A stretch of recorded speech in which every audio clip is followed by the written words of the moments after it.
សួស្តីបងប្អូនទាំងអស់គ្នា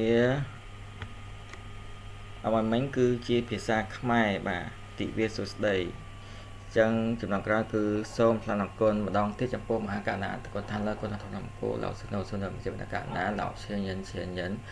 និងយើងតោគ្រូជាទាំងអស់ដែលមានការបន្តបន្តដល់ក្នុងក្រោយដែលក្នុងក្រោយថ្ងៃនេះគឺមានឱកាសដើម្បីមកផ្សព្វផ្សាយល្អដើម្បីបងប្អូនគ្នាដល់ទៀតលើកមកយើងនិយាយអំពីការខឹងអញ្ចឹងការមិនពេញចិត្តបាទគឺការដែលយើងមានការចងជាកំណុំនោះគឺថាខ្លាយទៅជាជំងឺដែលអាចធ្វើទុកបាទអញ្ចឹងនៅពេលដែលយើងនិយាយស្ដីគឺយើងមានការប្រុងប្រយ័ត្នមែនទែនដោយសារជួនកាលយើងនិយាយដោយអចេតនាគឺធ្វើឲ្យអ្នកនរគ្នាគឺថាក្នុងចិត្តគឺជាស្នាមរបួសដែលមិនអាចលុបបានលើកមុនយើងបាននិយាយហើយថាល្អពាក្យល្អមួយម៉ាត់គឺរដូវរងាក៏កក់ក្ដៅឬពាក្យសម្ដីល្អមួយពាក្យទៅក្តៅក៏ត្រជាក់ចិត្តដែរអញ្ចឹងថានៅពេលដែលយើងនិយាយស្ដីគឺត្រូវតែមានការយកចិត្តទុកដាក់ប្រុងប្រយ័ត្នមែនទែនអញ្ចឹងថ្ងៃនេះគឺយើងនិយាយអំពីការគុំបាទការស្ដីបន្ទោសបាទនៅពេលដែលយើងជួបរឿងបែបនេះគឺថាយើងតែមានការស្ដីបន្ទោសនៅពេលដែលយើងនៅក្នុងព្រះវិហារយើងធ្វើជាអ្នកបម្រើការងារត្រូវតែកាត់បន្ថយនៅការបន្ទោសអញ្ចឹងអ្នកដែលថាទស្សននិយមគឺថាគឺគាត់តែងតែប្រៀបធៀបនឹងអ្នកដែលល្អជាងគាត់មិនគ្រប់គឺគាត់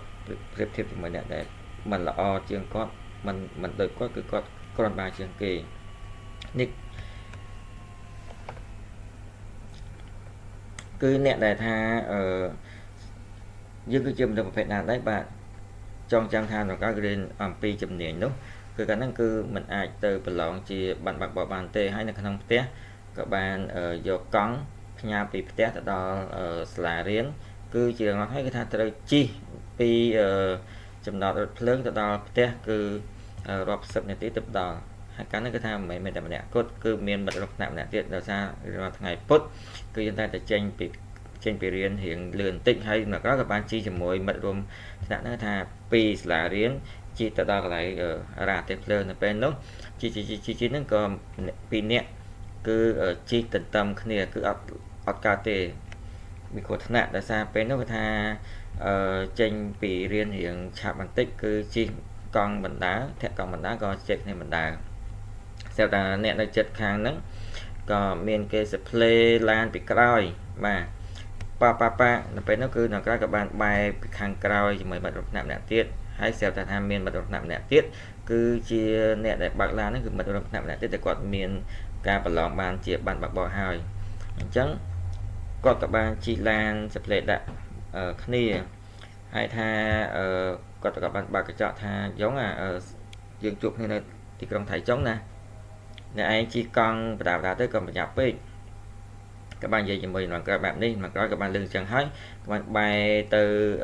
មិត្តរួមថ្នាក់ដែលជិះធាក់កង់ជាមួយខ្ញុំបាទក៏បាននៅក្នុងចិត្តគាត់ថាសុទ្ធតែជាមិត្តរួមថ្នាក់សោះមិនបានអ្នកឯងអាចជិះឡានបានហើយខ្ញុំជិះកង់ហើយអ្នកដែលថាជិះឡានហ្នឹងក៏ពេលតែទៅមិនបានយូរប្រហែលក៏ស្រាប់តែខាងក្រោយមានគេសផ្លេទៀតដែរគឺសំឡេងអ្វីដែរគឺអ្នកដែលជិះម៉ូតូដោយសារអ្នកនៅក្នុងហ្នឹងគឺមានអ្នកដែលគាត់មានសមត្ថភាពគាត់មានឡានជិះពេលតែគាត់បើកកញ្ចក់បាទពេលគាត់បើកកញ្ចក់ម៉ូតូក៏គាត់បាននិយាយប្រាប់គាត់ថាគាត់ឃើញម៉ូតូគាត់ឃើញឡានមួយแล้วគាត់ឃើញម៉ូតូទៀតអញ្ចឹងកាន់តែមានអារម្មណ៍មួយថាកាន់តែមិនសូវជាសប្បាយចិត្តជាងមុននឹងបន្តិចហើយក៏បាននិយាយមកអ្នកដែលនៅជិះកង់ក្បែរខ្លួនថាពួកអស់នេះហើយមិត្តរួមថ្នាក់គាត់ថាអ្នកឯងមិនប្រកាន់មកគេពេកទេយើងក៏បើកឡានដែរថាយើងតឹមគ្នាបាទអ្នកឯងគឺជាតកង់ខ្ញុំគឺជាអ្នកអង្គុយក្បែរហើយយើងកង់4ដែរតាកង់2មុខកង់2ឆ្វេងកង់2ស្ដាំអញ្ចឹងយើងក៏ចលនាដែរអញ្ចឹងដល់ក្រោយក៏បានថាពិតជាស្រាប់តែមិត្តរួមថ្នាក់ម្នាក់ទៀតតែគាត់ចេះតែឃើញអញ្ចឹងហើយក្រោយមកក៏គាត់បានទៅដល់ព្រះវិហារក្រោយមកក៏គាត់បានទៅព្រះវិហារមួយទៀតដែលគាត់ធ្វើការជួយការងារដល់ព្រះវិហារអញ្ចឹងក៏គាត់និយាយអញ្ចឹងក៏គាត់មានការលើកទឹកចិត្តដល់ក្នុងក្រោយចឹងដល់ក៏បានរៀនសិពីគាត់ថាឃើញអ្វីមកក៏ដោយជួបរឿងអ្វីមកក៏ដោយថានឹកឃើញទៅផ្លូវល្អយើងក៏មានការស្ដីបន្ទោសជួបរឿងអ្វីមកក៏ដោយបើថាយើងស្ដីបន្ទោសគឺអត់មានប្រយោជន៍ទេរឿងដែលមិនអាចដោះស្រាយបានទេគឺយើងរិះរោគ្រប់មធ្យោបាយដើម្បីទៅដោះស្រាយបើថាយើងស្ម័គ្រចិត្តស្វែងរកមធ្យោបាយនៅក្នុងចក្រវាឡទាំងមូលនេះ យើងបាននិយាយឲ្យថាចក្រវាឡគឺមានធម្មពលហើយក៏មានធម្មពលវិជ្ជមានផងដែរឲ្យតែយើងមានចិត្តចង់កែប្រែនៅរឿងដែលយើងជួបតាមពិតសន្សំគឺព័ត៌មានច្រើនគឺថានៅប្រមូលផ្ដុំនៅលើខ្លួនយើងដើម្បីយើងថាយើងត្រូវដោះស្រាយយ៉ាងដូចម្ដេចអញ្ចឹងព្រះមានប្រតិការថាមនុស្សមួយឆាកជីវិតដែលបានប្រព្រឹត្តគឺជាការដែលបញ្ចប់នៅទុក្ខលំបាករបស់មនុស្សយើងតែប៉ុណ្ណោះយើងតែនិយាយថាមនុស្សយើងគឺថារឿង10រឿងថាមាន8 9រឿងគឺមិនដូចម្ដងរបស់យើងទេហើយក៏បាននិយាយថាឆាកជីវិតមនុស្សដូចជាសមុទ្រទុក្ខអញ្ចឹងព្រះមានប្រតិការថាទុក្ខលំបាកនេះគឺតើគឺចាប់ផ្ដើមពីយើងចាប់ផ្ដើមពីកំណត់របស់យើងគឺយើងមានរងនៅទុក្ខហើយទៅនៅបើមិនដូច្នោះទេមិនដូចយើងកើតមកយើងយំភ្លាមមែនអត់នេះគឺជាទុក្ខលំបាកហើយអញ្ចឹងព្រះមានប្រតិការថាគឺគ្មានអ្វីក្រៅពីការបញ្ចប់នៅទុក្ខហើយនឹងទទួលរងទុក្ខនោះទេអញ្ចឹងយើងបានដឹងហើយថានេះគឺជាទុក្ខយើងត្រូវតែបញ្ចប់ទុក្ខនឹងអត់ត្រូវតែបញ្ចប់វាហើយអបសាទរដល់បងប្អូនអ្នកគ្នារីករាយមែនតើដែលបងប្អូនដែលកំពុងតែស្ដាប់បាទរឿងរាល់សប្តាហ៍នេះដែលយើងស្ដាប់នៅមេរៀនគុណសម្បត្តិចិត្តនេះតើយើងកំពុងតែធ្វើឲ្យចិត្តរបស់យើងគឺកាន់តែបើកឲ្យទូលាយអញ្ចឹងបើសិនយើងមិនបើកចិត្តទេយើងមិនបើកចិត្តរបស់យើងទេគឺយើងនឹងមានការគិតទៅលើការទុកលំបាកនឹងជានិច្ចអញ្ចឹងអក្សរទុកនេះគឺថាអក្សរគ្រូហ្នឹងគឺជាអក្សរគ្រូបើសិនជាយើងវែកគ្រូចេញគឺទៅជាអក្សរយួរគឺថាប្រសិនបើអញ្ចឹងដើម្បីយើងកុំឲ្យមានការទុកលំបាកតើយើងវែកវាចេញអញ្ចឹងការសប្បាយរីករាយគឺនឹងទទួលបានអញ្ចឹងយើងត្រូវតែយកការសប្បាយរីករាយរបស់យើងនេះគឺបន្តបានកាន់តែយូរអញ្ចឹងយើងសប្បាយគេចង់បានសប្បាយក៏គេចង់បានសប្បាយដែរអញ្ចឹងថាមានគេនិយាយថារបស់ល្អត្រូវចេះចែកម្លែកអញ្ចឹងយើងកុំយកការសប្បាយយើងត្រូវតែយកការសប្បាយរបស់យើងចែកម្លែកឲ្យមិត្តភក្តិរបស់យើងដែរមិត្តភក្តិបងប្អូនរបស់យើងអត់គឺត្រូវតែចែកម្លែកអញ្ចឹងថាធម្មពលថាកម្ដៅចិត្តរបស់យើងគឺចេញអំពីចិត្តរបស់យើងដើម្បីយើងគិតទៅលើផ្លូវល្អយើងមានទឹកចិត្តកក់ក្ដៅយើងរីករាយមែនតើគឺយើងមិនមានការស្ដីបន្ទោសហើយក៏យើងមិនមានការគិតអំពីទុក្ខលំបាកនោះទេអញ្ចឹងការចិត្តកំណត់គឺមានអ្នកម្ដងជាមួយសុខភាពអញ្ចឹងមនុស្សម្នាក់ដែលមានសុតិធិនិយមគឺមិនមែនអ្នកដែលបដិសេធនៅវត្តមានរបស់ថាសុតិធិនិយមនោះទេយើងមិនអាចឲ្យកំណត់ថាអវិជ្ជមានរបស់យើងនេះកុំឲ្យវាបង្ហាញវត្តមាននោះទេប៉ុន្តែយើងអាចធ្វើយ៉ាងម៉េចគឺយើងអាចកុំឲ្យទៅគិតបើសិនជាវាមានវត្តមានហើយគឺយើងកុំទៅគិតវាក៏អត់ប្រយោជន៍ដែរគឺយើងផ្ទុយទៅវិញគឺយើងត្រូវតែគិតអំពីវិជ្ជមានវិញបាទអញ្ចឹងទី1អ្នកដែលមានអកប្បកិរិយាថាសុតិធិនិយមនោះគឺជាជំនាញទី1ហើយគឺត្រូវតែបញ្ចេញនូវសកម្មភាពមិនថាយើងធ្វើអ្វីមួយក៏ដោយយើងត្រូវតែមានថាសុតិធិនិយមមានសកម្មភាពបាទសុតិធិនិយមដោយសារដល់កើតគឺហូបបួសចឹងនៅក្នុងពេលដែលរៀននៅថ្នាក់ជំនាញនោះគឺមានមិត្តថ្នាក់ក៏បាននិយាយប្រាប់ខ្ញុំថាយ៉ងមិនបានតែឯងហូបបួសអញ្ចឹងហូបបួសគឺជាការហូបដែលថាទុតិធិនិយមគេថាចំណងក្រៅហូបបួសគឺជាទង្វើទុតិធិនិយមនិយាយឲ្យចំទៅពេលនោះហើយបើសិនជាលើកមុនដែលមិត្តថ្នាក់នេះនិយាយមួយក្នុងក្រៅគឺប្រហែលជាគិតអញ្ចឹងដូចមិត្តភក្តិដែរតែពេលមិត្តភក្តិដែលសួរអញ្ចឹងហើយក្នុងក្រៅគឺកំពុងតែធ្វើការងារបម្រើការងារនៅក្នុងព្រះវិហារហើយអញ្ចឹងគាត់និយាយប្រាប់ក្នុងក្រៅអញ្ចឹងក្នុងក្រៅក៏បាននិយាយថាអត់ទេហូបបួសគឺជារឿងមួយដ៏សុតិធិនិយមដោយសារគាត់ដឹងហើយថាត្រូវអោបដាក់នៅរាល់វិនាទីរាល់ឱកាសធ្វើនៅរឿងឲ្យបានល្អគឺមិនមែនថាចិត្តតែអស់បន្លាយពេលទៀតទេជាថានេះគ្រូរបស់យើងថ្នាក់លើរបស់យើងឬមួយក៏ថាមិត្តភ័ក្តិរបស់យើងឲ្យតែពួកគាត់ឲ្យយើងទៅជួយពួកគាត់ទៅធ្វើរឿងអ្វីមួយឬក៏ថ្នាក់លើក៏ថាបានបដិបត្តិការងារយើងធ្វើគឺយើងត្រូវធ្វើម៉េចត្រូវតែប្រញាប់ទៅធ្វើវាយើងកុំអស់បន្លាយពេលនោះទេបើតថាយើងហូបបួសគឺជាទង្វើមួយសុតិធិនិយមលើកមកក៏បានយើងនិយាយថាសុនបានមានប្រសាសន៍ថាយើងចង់ជោគជ័យមែនអត់យើងជំហានជើងទី1នៃជោគជ័យគឺយើងត្រូវហ៊ានគិតទៅលើសុតិធិនិយមអញ្ចឹងទី1 ទង្វើដែលយើងធ្វើគឺថាត្រូវតែប្រកបជាខ្លួនយើងថាយើងគឺជាមនុស្សដែលមានសុខភាពល្អសូមសួរថាបងប្អូនគឺយើងទាំងអស់គ្នាគឺជាអ្នកដែលមានសុខភាពល្អដែរអត់បាទគឺត្រឹមត្រូវយើងគឺជាមនុស្សដែលមានសុខភាពល្អយើងអត់មានឈឺទេអញ្ចឹងសូមសួរបងប្អូនទាំងអស់គ្នាថាតើយើងគឺជាមនុស្សដែលមានអវយវៈគ្រប់គ្រាន់អត់បាទមែនយើងគឺមានដៃមានជើង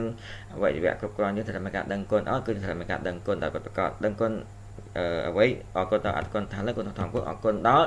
ឪពុកម្ដាយរបស់យើងដែលបានបង្កើតយើងអរគុណដល់ខ្លួនយើងគឺថាតែប្រធានលើគឺមានចំណាត់ការណាគឺឲ្យយើងមានសុខភាពល្អហើយគឺមានអវយវៈគ្រប់គ្រាន់ត្រូវអរគុណដល់ឪពុកម្ដាយដែលគាត់បង្កើតយើងចាំបីបាច់ថែសាយើងបានល្អហើយក៏អរគុណខ្លួនយើងដែលយើងមានកម្មផលថាយើងបានស្ដាប់មេរៀនជាច្រើនហើយក៏យើងបានដឹងហើយថាមនុស្សយើងគឺប្រកបជាមានកម្មផលមែនអត់អញ្ចឹងត្រូវតែមានការដឹងគុណខ្លួនឯងថាការពិចិត្រមុនរបស់យើងគឺយើងបានធ្វើអំពើល្អជាច្រើនហើយមនុស្សគាត់ខ្លះទៅគាត់និយាយថាឥឡូវនេះគឺជួបរឿងអ្វីដែលមិនដូចម្ដងមានការខ្វះខាតធ្វើយ៉ាងម៉េចអត់អីទេឥឡូវយើងដឹងហើយយើងត្រូវតែប្រញាប់ទៅធ្វើដើម្បីយើងប៉ះបើនៅអ្វីដែលជាខ្វះខាតរបស់យើងហើយយើងបានឲ្យថាមនុស្សយើងនៅលើโลกនេះគឺជាមេរៀនដែលយើងត្រូវបំពេញមេរៀនអ្វីដែរដូចទេគឺចិត្តមុនដែលយើងមានការខ្វះខាតកាលពីចិត្តមុនដែលយើងមិនបានធ្វើសាសនាបានល្អយើងបានប្រឡងបានល្អយើងត្រូវមានការប៉ះបើបានល្អឡើងវិញយើងត្រូវមានការដឹងគុណអរគុណដល់ថ្នាក់លើអរគុណដល់ព្រះទេវតាថ្នាក់លើអរគុណអ្នកណាទៀតអរគុណដល់សមាជិកក្រុមគ្រួសាររបស់យើងពីព្រោះថាយើងតែមានការដឹងគុណនៅពេលនោះគឺថាយើងអាចធ្វើយើងមានអារម្មណ៍មួយស្រស់ស្រាយអារម្មណ៍មួយសប្បាយរីករាយអញ្ចឹងយើងសូមមកមើលរូបថតទាំងអស់គ្នាសាស្ត្រក្រៅគឺថាត្រឡប់មកពីប្រទេសកម្ពុជាគឺបញ្ជាក់អរគុណដល់ថ្នាក់លើដែលមកចិត្តដំណើរការណាដែលឲ្យចិត្តមកក្រោយគាត់មានឱកាសដើម្បីមកចាប់ដែរជាមួយបងប្អូននេះហើយក៏បានរាយក្នុងក្រៅគឺថាសូមរាយការណ៍ដល់បងប្អូនគឺអំពីស្ថានភាពនៅប្រទេសកម្ពុជាសប្តាហ៍ថ្ងៃនេះយើងបានឃើញហើយរូបថតខាងឆ្វេងដៃនេះគឺគ្រូឧបជាលក្ខណៈតៅយើងហើយនិងគ្រូឧបជាថងទាសឺគឺបានដឹកនាំដល់គ្រូរបស់យើងដែលនៅប្រទេសកម្ពុជាអ្នកទាំងគ្នាគឺព្រោះតែកិច្ចការពធដ៏ល្អអ្នកទាំងគ្នាគឺទៅជួយជុំចែងការងារទីនោះដើមឡើយទៅដល់ទីនោះគឺតែអត់មានបានធ្វើទេគឺគ្រាន់តែបរៀនជាភាសាចិននៅបងប្អូនខ្មែរយើងដែលកូនគាត់ចង់រៀនភាសាចិននោះគឺប្រហាត់ពីភាសាចិនដល់ប្រកបហើយនៅក្រៅគឺថារំភើបចិត្តត្រង់ថាលើរបស់យើងបាទជាអាណាព្យាបាលរបស់យើងគឺគាត់គឺធ្វើជាគំរូដល់អ្នកទាំងគ្នាគឺគាត់បានដឹកនាំអ្នកទាំងគ្នានេះគឺជារូបដែលនៅព្រះវិហារ Center នៅអង្គស្នូលហើយកាលហ្នឹងគេថាកូនក្មេងគេថាកូនសិស្សរៀនម៉ោង2អញ្ចឹងបងប្អូនទាំងអស់ដឹងថាសិស្សទាំងអស់ហ្នឹងគេថាម៉ោងប្រហែលមករៀនដែរគឺម៉ោង2:10កន្លះគឺមកដល់ហើយម៉ោង2:10កន្លះគឺជាម៉ោងដែលយើងហូបបាយក៏តែកូនសិស្សគឺថាមាន2ភាគ3គឺបានមកដល់សាលារៀននៅម៉ោង2:10កន្លះបាត់ទៅហើយរៀនម៉ោង2ដល់ម៉ោង2:10កន្លះតែទៅពេលនោះថាយើងកំពុងតែហូបបាយថ្ងៃត្រង់អញ្ចឹងភ្លេងតោមានចិត្តតាក់មែនតែនឃើញយើងគ្រូកំពុងតែហូបបាយគាត់ក៏ធ្វើម៉េចតែគាត់ក៏បានហៅកូនសិស្សទៅជុំគ្នាក្នុងថ្នាក់រៀនក៏គាត់បរៀនកូនសិស្សផ្ទាល់គាត់បរៀនអ្វីគាត់បរៀននៅចម្រៀងកុមារហើយបរៀងកុមារឲ្យដឹងអំពីទំនុកភ្លេងដើម្បីច្រៀងចម្រៀងកាន់តែព្រោះហើយរូបនៅខាងឆ្វេងដៃនេះក៏ដូចនោះដែរគឺថងទាសឺយើងគឺជាមួយឆៃទាសឺយើងគឺក៏ដូចគ្នាដែរគឺនៅទីនោះគឺកំពុងតែធ្វើពិធីបើកបញ្ញាហើយកូនក្មេងជាច្រើនមកធ្វើយ៉ាងម៉េចអញ្ចឹងឆាឡោសឺនិងថឡោសឺរបស់យើងក៏ដូចដែរគឺថាគាត់បាទទៅជួយដឹកនាំក្មេងៗទាំងអស់ហ្នឹង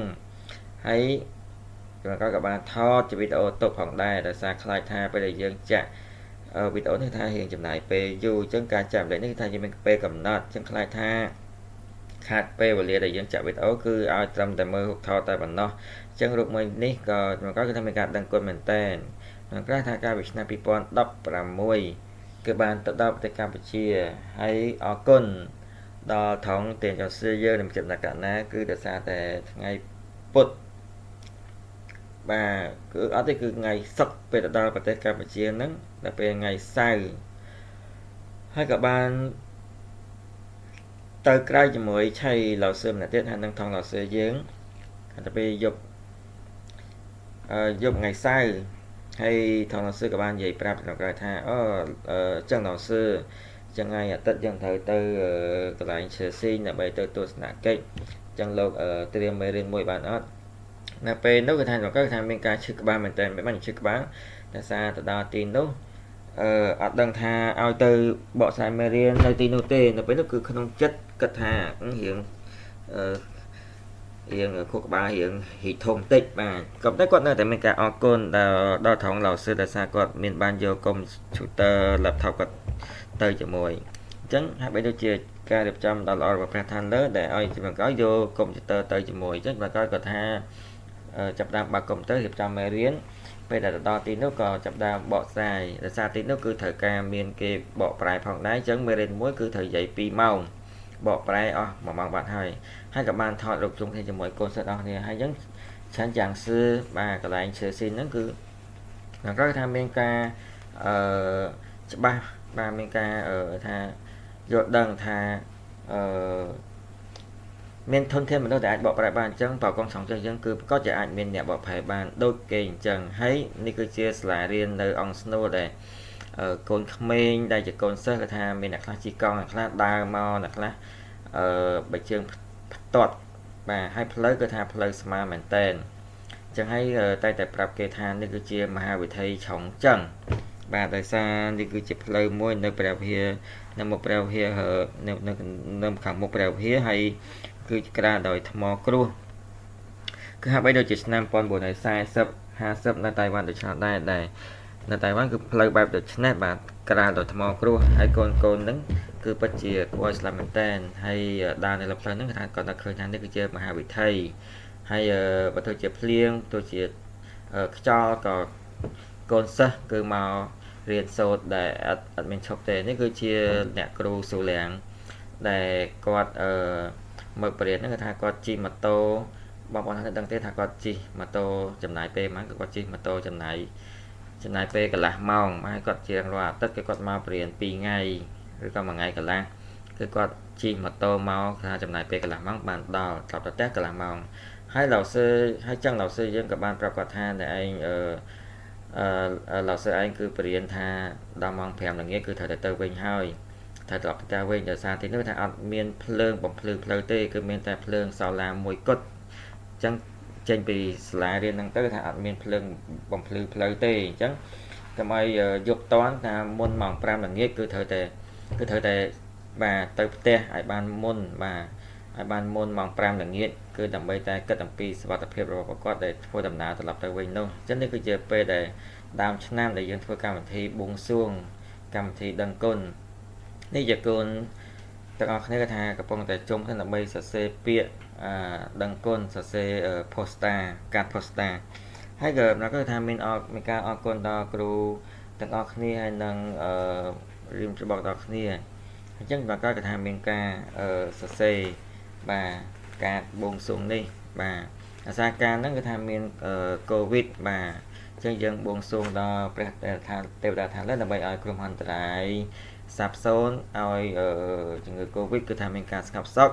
ហើយអ្នកទាំងគ្នាគឺមានសុខភាពល្អសុខសប្បាយអ្នកទាំងគ្នាជាកូនសិស្សនេះគឺថាមានការស្ដាប់បង្គាប់មែនតែនពេលដែលធ្វើហើយ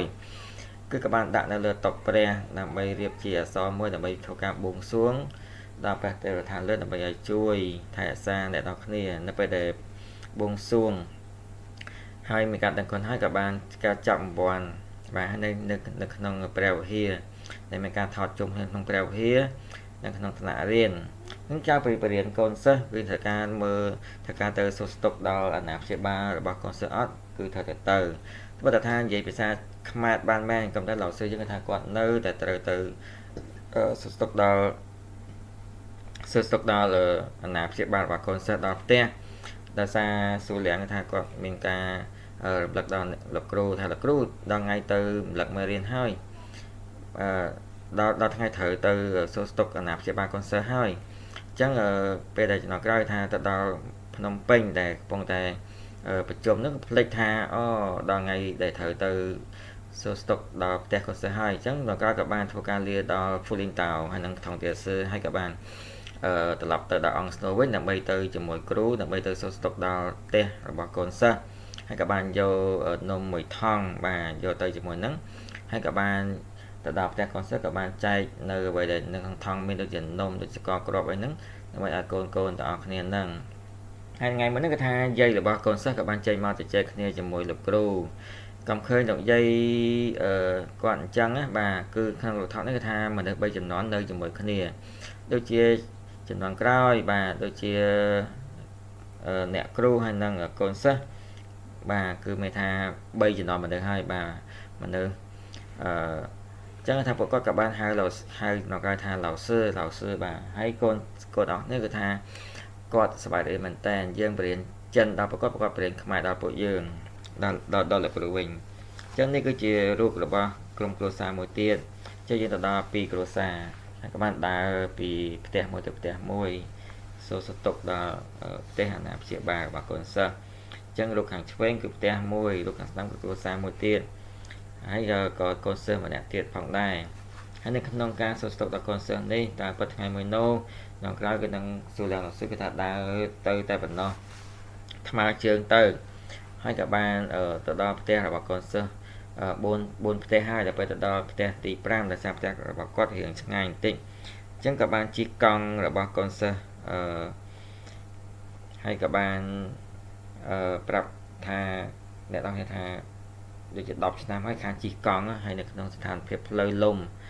ហើយការថ្ងៃមួយនោះគឺថាមានជាចំណាប់អារម្មណ៍មួយថា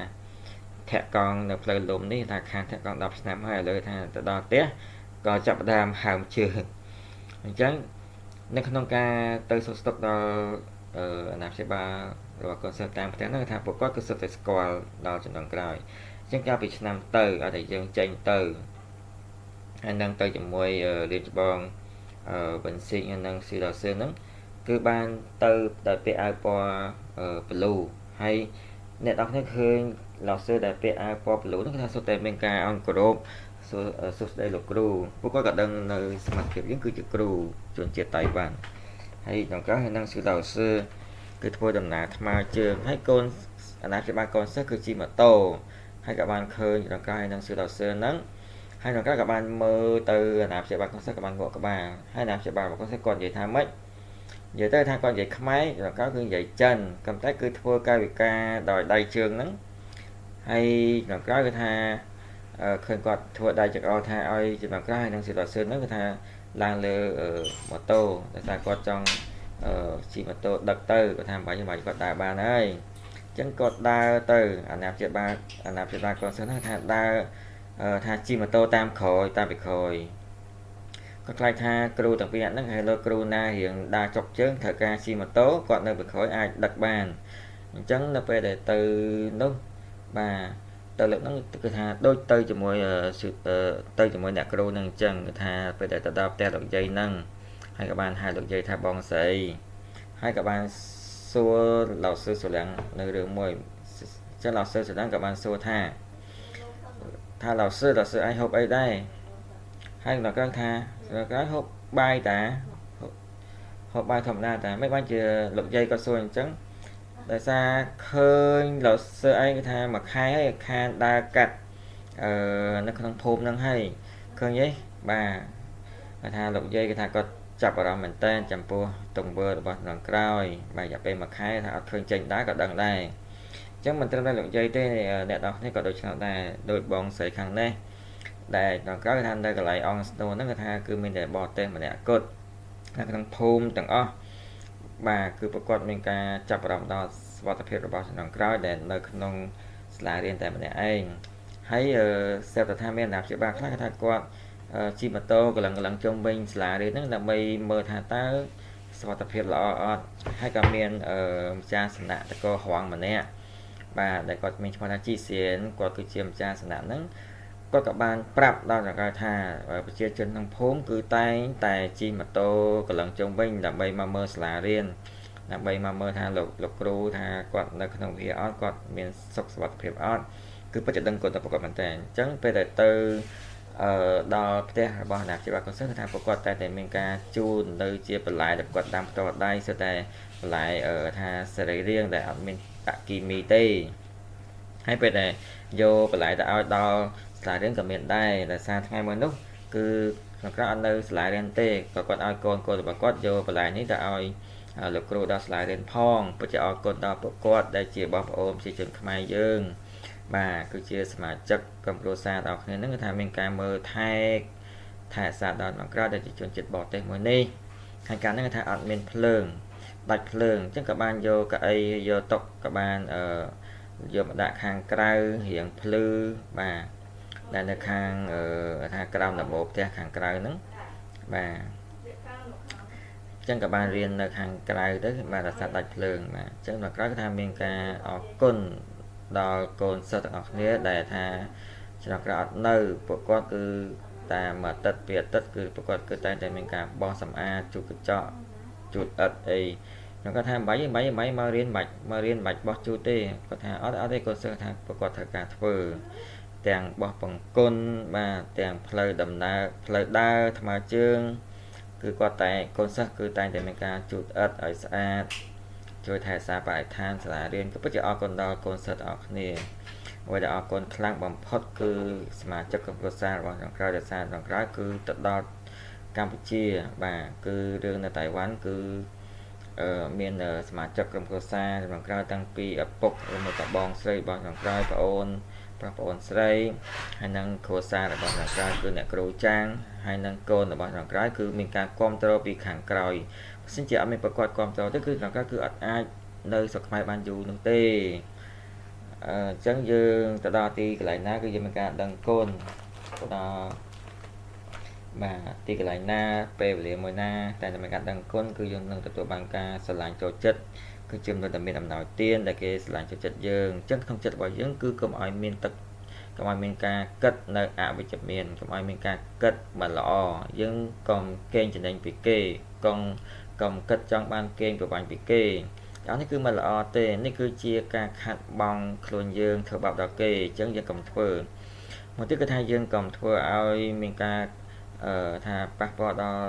ថាទឹកចិត្តហើយយើងក៏មិនទៅធ្វើរឿងអ្វីមួយដែលមិនល្អគឺមានប្រយោជន៍ចំពោះយើងនោះទេទាំងអស់នេះតាមមកទៀតគឺត្រូវតែរក្សានៅទម្ងន់របស់យើងកុំឲ្យមានការឡើងគីឡូអញ្ចឹងមានកូនសិស្សគាត់និយាយថាអូលោកsưរក្សាទម្ងន់គឺពិបាកណាស់ពីបងប្អូនគ្នារក្សាទម្ងន់ពិបាកអត់តែថាយើងមានទម្ងន់បាទយើងអាសាហាត់ប្រាណគឺដូចជាមិនសូវអីទេគាត់ថាយើងមិនសូវហាត់ប្រាណទេថាឡើងគីឡូឡើងទុកមិនឈ្នះឡើងរហូតអញ្ចឹងនៅក្រៅគឺមានការដឹងគុណបន្តទៀតដែលនៅក្រៅពេលទៅដល់ប្រទេសកម្ពុជាភ្លាមនោះគឺថាថងទានចောင်းសឺហើយនឹងគ្រូឧបជាលាំងហ្នឹងបាទថាកុំឲ្យហូបរបស់ត្រជាក់ដូចជាហាមទិញកាហ្វេនៅខាងក្រៅហើយបើថាអ្នកឯងចង់ហូបកាហ្វេអ្នកឯងឆុងខ្លួនឯងទៅតែកុំផឹករបស់ត្រជាក់អញ្ចឹងពេលមួយរយៈពេលដំបូងថាមកថាហូបរបស់តែក្តៅទេហើយឆ្ងល់មែនតើពេលហូបក្តៅហ្នឹងគឺឲ្យមានការបែកញើសបានស្រួលខ្លួនមែនតើហើយល្អបំផុតគឺអាចធ្វើឲ្យគីឡូរបស់យើងគឺមានការស្រកដោយស្វ័យប្រវត្តិបាទនៅប្រទេសកម្ពុជាក្នុងក្រៅថាមានគីឡូធ្លាប់បាទចុះដល់គីឡូ77គីឡូគឺពី85គីឡូធ្លាក់មកដល់77គីឡូឥឡូវនេះគឺថាមានគីឡូ80ហើយចឹងតែរក្សានៅគីឡូរបស់យើងគឺដើម្បីរក្សាគីឡូគឺត្រូវតែហាត់ប្រាណចឹងនៅស្រុកខ្មែរគាត់ថាហាត់ប្រាណដោយការថ្មើរជើងបាទចឹងនៅក្រៅថានៅទីនេះគាត់ថាចង់ប្រាប់នៅរឿងមួយគឺមានអានចាំងសឺម្នាក់គាត់96គីឡូពេលតែគាត់បន្តប្រទេសកម្ពុជាគឺគាត់អាយុគឺគាត់មានគីឡូ96ឥឡូវនេះគាត់ថាឆ្នាំនេះគាត់ថាគាត់ដើមឆ្នាំគាត់ត្រឡប់ទៅដល់តៃវ៉ាន់វិញដឹងគាត់ស្រកអស់ប៉ុន្មានគីឡូអត់បងប្អូនអាចទាញមើលស្រកប៉ុន្មានគីឡូគឺគាត់នៅស្រុកខ្មែរប្រហែលជា8 9ខែតែប៉ុណ្ណោះពេលតែគាត់ត្រឡប់ទៅតៃវ៉ាន់វិញគាត់ស្រកនៅសល់66គីឡូតែប៉ុណ្ណោះគឺស្រកអស់30គីឡូបើសិនជាយើងយក1គីឡូគិតថា10000 30គីឡូគឺ300000ហើយបាទអញ្ចឹងមិនមែនថាទៅដល់ប្រទេសកម្ពុជាគឺអាចស្គមទេមានថាទៅដល់ស្រុកខ្មែរថារសារទាំងពេលវេលាទាំងការហាត់ប្រាណគឺថាមានថាមានកន្លងអញ្ចឹងបើថាយើងរស់នៅដែលមានកន្លងនោះគឺយើងនឹងទទួលបាននូវសុខភាពល្អទី2គឺយើងត្រូវតែជំនះនៅគំនិតផ្ទាល់ខ្លួនថ្ងៃនេះមានមនុស្សពីរនាក់ឆ្លោះគ្នាមានម្នាក់គាត់បាននិយាយថាម្នាក់នោះវាមិនមែនអញ្ចឹងយើងនឹងមានការយល់មិនល្អចំពោះម្នាក់មួយនោះនេះគឺជាគំនិតផ្ទាល់ខ្លួនរបស់យើងអញ្ចឹងយើងត្រូវតែជំនះចោលនៅគំនិតផ្ទាល់ខ្លួននោះមិនថាគេនិយាយដាក់យើងមកទៅយើងត្រូវរក្សានៅអព្យាក្រឹតស្ដាប់ទាំងសងខាងហើយទៅយើងសម្រេចចិត្តហើយយើងត្រូវចេះវិភាគដូចជាតុលាការអញ្ចឹងស្ដាប់ហើយត្រូវមើលផុសតាងត្រូវស្រាវជ្រាវនៅរឿងក្តី ចឹងដូច្នោះដែរយើងកុំឲ្យមានការគិតយល់ខុសពីគេដែលគ្រាន់តែលើពីម្ខាងហើយយើងជួបរឿងកុំឲ្យមានការអូកន្លែងពេលវេលាថាយើងអត់ចេះដល់សើថាអូយើងត្រូវការធ្វើការរៀបចំកម្មវិធីអីមួយអ្នកឯងធ្វើនេះធ្វើនោះអ្នកឯងធ្វើនេះធ្វើនោះដល់សើអត់ចេះពេលដែលយើងលើសូនអញ្ចឹងយើងតែថាអត់ចេះស្ថាយើងអត់ចេះតាមមាត់មែនអត់គឺពិតជាអត់ចេះតាមមាត់របស់យើងអញ្ចឹងពេលដែលយើងមានការងារធ្វើយើងគាត់ថាយើងអត់ចេះពេលដែលយើងអត់ចេះយើងបដិសេធនឹងទទួលយកការងារអញ្ចឹងជាចុងក្រោយរឿងជាច្រើនគឺថាយើងធ្វើមិនបានទេយើងអត់ចេះធ្វើទេអញ្ចឹងយើងធ្វើកិច្ចការជាច្រើនគឺថាយើងអាចរីកចម្រើនយើងចេះមានបទពិសោធន៍យើងអាចថាពង្រឹងនៅសមត្ថភាពរបស់យើងលើកស្ទួយនៅកម្ពស់នៅស្នាដៃរបស់យើងអញ្ចឹងមនុស្សប្រុសបាទគឺថាត្រូវធ្វើទៅហ៊ានអញ្ចឹងនៅក្រោយនៅតែបានក៏ធ្លាប់ធ្វើទៅហ៊ានដែរអញ្ចឹងធ្វើទៅហ៊ានគឺពិបាកជាងគេក្នុងអីពិបាករឿងរត់ហ្មងហើយពេលរត់ប៉ុណ្ណឹងគឺថាពេលដែលរត់ហ្នឹងគឺថាទៅរត់ស្ពាយសក្កដោបាទហើយសក្កដោគឺធ្ងន់មែនតើគឺសក្កដោរបស់ទាហានណាបាទគឺធ្ងន់មែនតើបាទរត់បដាគឺស្ពាយបដាអញ្ចឹងនៅក្រៅគឺថាតែងតែគិតថាអាការរត់ហ្នឹងគឺខ្ញុំចូលចិត្តរត់ណាស់អញ្ចឹងស្ពាយសក្កដោដូចគ្នាកំដៅចិត្តកំណត់ខុសគ្នាអាពេលដែលមានចិត្តកំណត់ថាអូខ្ញុំចូលចិត្តរត់គឺថារត់គឺថាគឺស្រួលមែនតើហើយថ្ងៃមុននោះគឺមានការពិសោធន៍ថារត់មិនត្រឹមតែថាមិនតាន់ទាំង3នាទីផងរត់បាន1ជុំ2ជុំ3ជុំពេលរត់ហើយមានម្ដងមួយនឹងគត់ក្រោយមកគឺមេរត់ទៀតអត់គឺមិនសូវជាមានឱកាសរត់ទៀតទេតែថាក្រុមហ្នឹងគឺថាអត់មានឲ្យរត់ទេគាត់តែឲ្យយើងហាត់តែប៉ុណ្ណោះចាតែយើងធ្វើចិត្តឲ្យថាល្អគិតទៅលើផ្លូវល្អមិនថាគេដាក់សម្ពាធធ្ងន់ប៉ុណ្ណាទេគឺយើងលែងមានសម្ពាធបាត់ទៅហើយយើងអាចធ្វើចិត្តឲ្យសុវត្ថិភាពបានចឹងព្រះបរមគ្រូសុជនមានពុទ្ធកាថាកុំតែងតែនិយាយពាក្យថាអត់ទេមិនល្អទេដាក់និយាយជាប់មាត់ត្រូវគិតថាចង់ល្អអញ្ចឹងយើងត្រូវតែយកពាក្យថាចង់យើងត្រូវតែបោះនៅពាក្យថា no ចេញអញ្ចឹងយើងតែងតែគិតថាសំណាងល្អដែលព្រះទេវតាឋានលើផ្ដល់ឲ្យយើងនៅពេលដែលព្រះទេវតាឋានលើមិនទាន់ទាំងឲ្យយើងផងយើងគ្រាន់តែប្រហាប្រាប់យើងថា no អត់ចេះបាត់ទៅហើយអញ្ចឹងយើងបដិសេធនឹងសំណាងអញ្ចឹងយើងតែដកពាក្យថា no នឹងចេញគឺយើងចំនួនដោយពាក្យអីចំនួនដោយពាក្យ yes អូខេដែលអរគុណដល់ព្រះទេវតាឋានលើអរគុណដល់លោកគ្រូអ្នកគ្រូដែលផ្ដល់ឱកាសឲ្យយើងមានការថាវឹកហាត់បាទអញ្ចឹងនៅពេលដែលយើងជួបនៅរឿងមិនល្អទៅតែបង្វែរកំណត់អញ្ចឹងយើងចាំតែយើងមានចិត្តតកណាថាមានអ្នកនិស្សិតម្នាក់ថាពេលគាត់ធ្វើដំណើរទៅប្រឡងនៅរាជធានីអញ្ចឹងគាត់ស្នាក់នៅផ្ទះសំណាក់អញ្ចឹងគាត់បានយល់សពនៅរឿង3ទី1ថាគាត់យល់សពថាគាត់ដាំបន្លែនៅលើដំបូលផ្ទះទី2គាត់យល់សពថាគាត់ភ្លៀងពាក់អាវភ្លៀងបាទពាក់អាវភ្លៀងហើយគេថាត្រូវទូឆាតទៀតយល់សពទី3គេថាគាត់ជាមួយនឹងនារីដែលគាត់ស្រឡាញ់កេងលើកែតែមួយក៏ប៉ុន្តែបែរខ្នងដាក់គ្នាពេលដែលគាត់យកសព3ហ្នឹងហើយពេលដែលគាត់ភ្ញាក់ថាគាត់មានអារម្មណ៍ថាឆ្ងល់មែនតើថៃបានយកសពបែបនេះក៏គាត់ដើរទៅខាងក្រៅតែគាត់ដើររកដល់កន្លែងគ្រូទាយក៏បានសួរគ្រូទាយក៏បានប្រាប់គាត់ថាយកសពទី1ទី2ទី3គឺមានន័យថាក៏បានស្រាយប្រាប់គាត់ថាទី1យកសពថាដាំស្ពៃនៅលើដបូលបាទគឺមានឯងដាំស្ពៃនៅលើដបូលថាអត់មានតែគេដាំលើដបូលទេគឺគ្មានប្រយោជន៍ទេមិនបានផលល្អទេទី2អ្នកឯងពាក់អាវភ្លៀងហើយទូឆាត់កដាភ្លៀងមិនបានជាអ្នកឯងត្រូវធ្វើអញ្ចឹងពាក់អាវភ្លៀងហើយទូឆាត់អីទៀតគឺអត់ប្រយោជន៍ទេទី3អ្នកឯងនៅជាមួយអ្នកឯងស្រឡាញ់គឺដេកតខ្នងគ្នាគឺថាអត់បានប្រយោជន៍អីទេអញ្ចឹងឯងបាច់ទៅប្រឡងទេតែតែវិញហ្មងទៅវាសនាចាស់ទុកថាឯងប្រឡងជាប់ទេមិនបាច់ទៅប្រឡងទេអញ្ចឹងនិស្សិតហ្នឹងក៏គាត់មានការបាក់ទឹកចិត្តមែនតែនគាត់ដើរត្រឡប់ទៅវិញពេលទៅដល់វិញហើយគាត់ថាគាត់រៀបចំបង្វិចគាត់រៀបនឹងថាដើរត្រឡប់ទៅផ្ទះវិញនោះពេលតែដើរមកដល់មាត់ផ្លូវស្រាប់តែថាតកែគាត់បាទម្ចាស់ផ្ទះសំណាក់គាត់ឃើញគាត់សួរថាអ្នកកំឡោះឃើញតែឯងទៅប្រឡងអីមិនបានតែឯងបាទយកបង្វិចទៅណាវិញគាត់ក៏បាននិយាយរឿងហ្នឹងហើយប្រាប់ដល់ម្ចាស់ផ្ទះសំណាក់អញ្ចឹងម្ចាស់ផ្ទះសំណាក់ក៏បាននិយាយថាអាយ៉ាអ្នកឯងជួបខ្ញុំគឺថាសំណាងហើយខ្ញុំក៏ចេះស្រ័យ ថាចេះបញ្យល់សពដែរថាដាំបន្លែលើផ្ទះគឺអវសាតូមិនបានជាអវសាតូអ្នកឯងជាប់ឈ្មោះខ្ពស់ណាស់បាទគេដាំនៅលើដីអ្នកឯងដាំនៅលើដបូលបាទអញ្ចឹងអ្នកឯងគឺនឹងជាប់ឈ្មោះខ្ពស់បាទជាប់ឈ្មោះលេខ1តែម្ដងបាទអញ្ចឹងក៏បានភ្លឺភ្នែកតែម្ដងហើយសម្បត្តិទី2ពេលអាវភ្លៀងហើយទូឆាត់ទៀតបាទតកែក៏បាននិយាយថាអ្នកឯងថាមានការត្រៀមលក្ខណៈសម្បត្តិបាទទោះជាភ្លៀងក៏ដោយអាវភ្លៀងក៏ដោយបាទទោះជាក៏ដោយឯងត្រៀមលក្ខណៈសម្បត្តិគេថាត្រៀមអស់ហើយទៅប្រឡងគឺដឹងថាជាប់តែម្ដងទី3យកសពថាអ្នកឯងហើយអញ្ចឹងអ្នកនិស្សិតហ្នឹងក៏គាត់រៀងញ៉ាំដល់ពេលឮសូរថាដេកដល់ការស្រាយសម្បត្តិទី3ដេកទល់ខ្នងដាក់គ្នាអ្នកឯងគាត់ថាប្រែខ្លួនមកបានណាបាទពេលដែលឯងបែរខ្នងមកបាទបែរខ្លួនមកគឺនឹងបានអ្នកឯងនៅជាមួយអ្នកដែលឯងស្រឡាញ់បាទអញ្ចឹងអ្នកនិស្សិតហ្នឹងក៏បានលើសូនអញ្ចឹងក៏បានត្រេកអរខ្លាំងមែនទែនដែលយកបំពេញដាក់ក្នុងបន្ទប់វិញហើយមិនយូរប្រហែលក៏គាត់ប្រឡងពិតជាបានជាប់ជាមន្ត្រីធំមែនប្រឡងជាប់បាទនៅលេខ1បាទអញ្ចឹងហើយពាក្យមួយម៉ាត់ឲ្យគេធ្លាក់ចូលទៅក្នុងជ្រោះដ៏ជ្រៅពាក្យមួយម៉ាត់ដូចគ្នាគឺអាចធ្វើឲ្យគេឡើងទៅលើឋានសួគ៌ឲ្យគេសប្បាយចិត្តអញ្ចឹងតែនិយាយពាក្យល្អយើងតែនិយាយពាក្យដែលមានប្រយោជន៍និយាយពាក្យដែលលើកទឹកចិត្តគេអាចជួយដល់គេបានរឿងដូចគ្នាតែមួយតែយើងត្រូវតែនិយាយពាក្យល្អលើកទឹកចិត្តដល់គេទី5គឺត្រូវតែចូលក្នុងធីមដែលដ៏ល្អមួយអញ្ចឹងយើងត្រូវតែយកនៅពេលដែលយើងអាចរៀនបានយើងត្រូវរៀនបានច្រើនដូចជាយើងមកដល់ក្នុង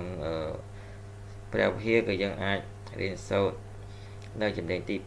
2ចឹងនៅក្នុងព្រះវិហារយើងអាចរៀនអំពីអីយើងរៀនអំពីការធ្វើម្ហូបរៀនអំពីការឡើងនិយាយរៀនអំពីការថតវីដេអូដូចដល់ការពងតែនិយាយមើលរៀនអញ្ចឹងត្រូវការមានរៀនច្បងតែគាត់ជាអ្នកថតអត់ត្រូវការអញ្ចឹងប្រកបគឺនៅក្នុងព្រះវិហារគាត់រៀននៅព្រះវិហារគឺថាការរៀនទៅគាត់ចេះហើយអញ្ចឹងរៀនគឺថាការបងលុយគឺអត់ថាការបងលុយទេអញ្ចឹងពេលតែរៀននៅព្រះវិហារគឺថាចេះបងអូនចំណងក្រោយគឺថាគាត់ចេះថតរូបចេះថតវីដេអូគឺគាត់រៀនសូត្រចេះអំពីក្នុងព្រះវិហារតែប៉ុណ្ណោះបាទអត់មានបងលុយបងកាអីទេនៅក្នុងព្រះវិហារអញ្ចឹងយើងត្រូវយកការសិក្សារបស់យើងនេះយើងប្រើប្រាស់ក្នុងជីវិតរបស់យើងចេះបាទយើងអាចយកទៅបម្រើដល់ជីវិតរបស់យើងចឹងពេលយើងនៅក្នុងព្រះវិហារគឺយើងឡើងនិយាយធម៌យើងអាចរៀនសូត្រនិយាយមេរៀនក៏យើងអាចបង្ហាញនៅថ្មីមាត់របស់យើងហើយមួយទៀតគឺថាយើងត្រូវរកកន្លែងដែលផ្ដល់នៅថាការបម្រើចឹងបិតាជាតិរបស់តៃវ៉ាន់គឺលោកសុនចុងសានបាននិយាយថាជីវិតរបស់មនុស្សយើងគឺយកការបម្រើការជាគោលដៅចឹងហើយរូបខាងលើនេះគឺអ្នកគ្រូចាងពេលគាត់ដឹកនាំវ័យបាទថាក្មេងមួយក្រុមគឺទៅធ្វើការងារជាច្រើនអញ្ចឹងនៅពេលដែលដឹកនាំដល់ក្រុមទាំងអស់គ្នាបាទទៅធ្វើការងារហ្នឹងគឺថាគឺតែងតែធ្វើបាទដឹកនាំធ្វើដោយផ្ទាល់ដៃឃើញតែផ្ទាល់គ្នាថាបច្ចុប្បន្នធ្វើហើយទៅគាត់ទុកចិត្តអញ្ចឹងនៅពេលហ្នឹងថាចាស់老师ហ្នឹងគឺថាពេលតែគាត់ពេលដែលធ្វើកម្មវិធីចប់ហើយគឺត្រូវទៅធ្វើការងារហើយក៏ត្រូវទៅដើរកម្សាន្តនៅខាងក្រៅហើយប្រកបគឺថារៀបថាទទួលខុសត្រូវខាងបើកឡានហើយក៏បានបើកឡានដឹកដល់អ្នកនរគ្នាដែលសិតតែជាយុវវ័យហ្នឹងថាប្រកបគឺពិតជាមានទេពកោសល្យពេញខ្លួនអញ្ចឹងប្រតិដឹងកូនដែលនៅមួយរយៈពេលនេះគឺថានៅប្រទេសកម្ពុជានេះបាទហើយមានរថតដូចជាឆានឋានជូបញ្ជូដោយហងឋានជូលីមីងពីអ្នកគាត់ក៏ថាតែងតែមានការប្រហាត់បរិញ្ញាដល់លោកគ្រូដែលអត់ចេះភាសាខ្មែរអ្នកគ្រូថាហងឋានជូគឺតែងតែប្រហាត់បរិញ្ញាភាសាខ្មែរដល់គាត់ជួយបកប្រែគាត់នៅពេលដែលកម្មវិធីវិហារធ្វើចប់ហើយគឺគាត់បានប្រាប់ដល់លោកសិស្សថាឲ្យតែចន្លោះក្រោយថាធ្វើការតែបកប្រែក៏ផ្លេចទេទៅឲ្យគាត់នឹងជួយបកប្រែតាមទូរស័ព្ទអញ្ចឹងគាត់ពិតជាអរគុណដល់ថាឋានជូទាំងពីរនាក់បាទមកទៅតែប្រកបទេគឺដូចជាតឹងឋានជូក៏ដូចឆ្នោតដែរគឺតែងតែជួយបម្រើការងារក្នុងផ្ទះបាយប្រកបគឺតែងតែមានការហាត់បរិញ្ញាជាភាសាខ្មែរបាទជួយបកប្រែជាដើមហ្នឹងហើយនៅពេលដែលទៅជួយចិត្តកន្លែងនៅផ្ទះបាយហ្នឹងបាទគឺប្រកបតែងតែមានការបាទជួយយកចិត្តទុកដាក់លើកទឹកចិត្តហាត់បរិញ្ញាជួយបកប្រែជាដើមហ្នឹងអញ្ចឹងគឺដូចជាក្មេងៗទាំងអស់គ្នានេះដែលជាកូនសិស្សក៏ដូចឆ្នោតដែរគឺមានការដឹងគុណមែនតើបាទគឺពួកគាត់តែងតែពាក្យឯកសណ្ឋានដល់ត្រឹមត្រូវដើម្បីទៅ រៀននេះគឺជាកម្មវិធីដែលជួបជុំគ្នាចុងឆ្នាំដែលមានការជប់លៀងនេះហើយគឺជាកូនសិស្សរបស់វ៉ាងឡសឺសឹងចុងហើយគឺជាកូនសិស្សរបស់ឆៃឡសឺបាទសិតតែជាកូនសិស្សល្អកូនសិស្សឆ្នើមចឹងដោយសារលោកគ្រូអត់សូវចេះខ្មែរទេក៏ប្រឹងឲ្យប្រកបជួយប្រកបស្ម័គ្រចិត្តនឹងជួយជាចុងក្រោយនេះគឺសងចាំដែរដល់បងប្អូនថាផ្សេងការគិតរបស់យើងគឺវិជ្ជមានគឺជាការគិតដោយផលប្រយោជន៍អ្នកនរគ្នាគឺយើងគិតដូចជាព្រះទេវតាអញ្ចឹងគឺថាយើងនឹងមានធម៌ពលដូចជាព្រះទេវតាអញ្ចឹងចឹងតែយើងឃើញlãoសួនពេលតែគាត់ធ្វើជាកម្មវិធីដែលគាត់ឡើងនិយាយអីហ្នឹងតាមពិតយកមួយហ្នឹងគឺភ្លៀងខ្លាំងមែនតើស្អែកធ្វើកម្មវិធីស្ទើរតែស្អែកបាទភ្ញាក់ឡើងគឺថាម៉ោង 4-5 ទៀបភ្លឺភ្លៀងដល់ពេលម៉ោង 5 ទៀបភ្លឺផុតយ៉ាងម៉េចគឺភ្លៀងក៏ឈប់បាទភ្លៀងក៏រាំងរហូតដល់ពេលថ្ងៃដែលគេមករៀនហ្នឹងរហូតដល់ពេលល្ងាចក៏ចាប់ដើមភ្លៀងវិញអញ្ចឹងមិនបានជាអញ្ចឹងបាទស័ក្តិសិទ្ធិមែនតើមានម្ដងថាចង្កោយរៀនអំពីស្កបចិត្តហើយគឺតឹងឡសឺក៏បាននិយាយថាថ្នាក់លើរបស់យើងគឺហាក់បីដូចជាអ្នកដែលអាចតាក់ទងមួយឋានលើអត់តែមានកម្មវិធីគឺគាត់តែងតែទូលថ្វាយឋានលើអញ្ចឹងឋានលើត្រូវការជួយឲ្យគឺគាត់ជួយយើងជឿថានេះគឺជាធម៌ពលដ៏វិជ្ជមានដែលធម៌ពលរបស់ព្រះទេវតាឋានលើគឺថាមានការជួយដល់យើងបាទអញ្ចឹងមនុស្សគឺមានសិទ្ធិជ្រើសរើសការគិតក៏តែអ្នកដែលល្ងងគឺថាចឹងជាក្នុងក្រៅគឺថាបាទអត់តែយើងមានការគិតយើងអត់ទៅធ្វើបានវាអត់គឺអត់ទេគិតដោយអត់មានប្រយោជន៍ចឹងមកថាយើងគិតហើយគឺយើងតែមានការសម្រេចចិត្តទៅធ្វើចឹងបញ្ជាក់ថាយើងគឺមានការសម្រេចចិត្តចឹងក្នុងក្រៅគឺថាសម្រេចចិត្តដល់បងប្អូនគ្នាអត់តែយើងគិតឃើញអ្វីយើងត្រូវប្រញាប់ទៅធ្វើវាទៅបាទពីព្រោះថាពេលវេលាគឺមិនរងចាំដល់ទេចុងក្រោយចំពោះបងប្អូនគ្នាមានការរីកចម្រើនបាទទាំងកិច្ចការខ្លួនឯងនិងកិច្ចការធម៌បាទសូមអរគុណអ្នកនរគ្នា